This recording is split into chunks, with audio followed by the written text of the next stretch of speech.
Hello, grade 5 students. I am Sir Romer, and welcome back to another creative and exciting art session. Today, we're diving into another important principle of design: emphasis. Are you ready? Let's get started. Alright, take a good look at these images.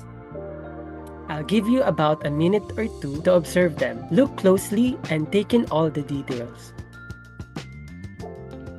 Now, let's reflect on what we saw. Here are some questions to think about. What did you notice first in these images? Second, which element stands out the most and why? Third, how did the artist create emphasis? I want you to ponder on these questions. Moving forward, let's talk about emphasis. This principle of design helps artists guide their eyes to the most important part of an artwork. It creates a visual hierarchy where one element stands out while others support it. Emphasis happens when one part of an artwork is more dominant. It's used to highlight an important message or feeling. The dominant element must still balance with the rest of the composition. And the area that captures our attention first is called the focal point or center of interest. Now, I want you to look at this field of dots. To what are you looking at? I have no idea. Now, if I show you this another picture, I bet I can tell you which one are you looking at. What we've done here is the use of contrast. One of the objects looks different on the rest. It is also high contrast from the background. Next,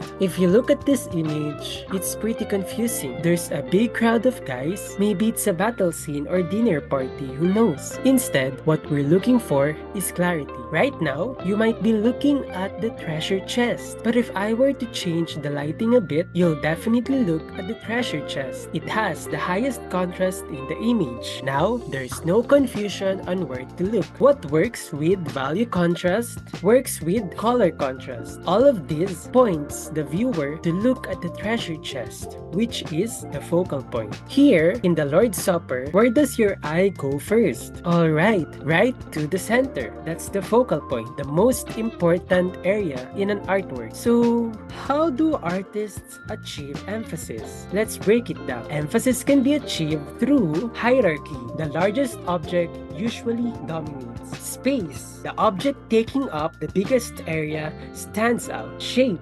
A unique shape among similar ones grabs attention. Color. A bright or contrasting color draws the eye. Value. Strong contrast of light and dark creates impact. Detail. The most detailed area becomes the focal point. Zing. An anomaly among repeated elements stands out. Direction. Lines guiding the eye toward the point emphasize it. And isolation. A single object away from others naturally gains attention. Now, let's put this to a test. I want you to look at the artworks and tell where is the focal point. Okay? Alright. First, where is the focal point here? That's right. Next, where is it? You got it right. Next, where is the center of interest here? Very good. Next, where's the focal point here? That's right. And lastly, where is the center of interest here? Amazing! Now, time to get hands-on. This week, we're making a sgraffito art. It's a fun technique where we scratch through a layer of color to reveal what's underneath. The word sgraffito actually means to scratch in Italian. Here are some examples of these artworks. For now, kindly prepare colored oil pastels, black oil pastel, thick paper or short band paper, scratching tools like a pen without ink or toothpick, and then pencil and eraser. Follow the instructions in the next video. See you!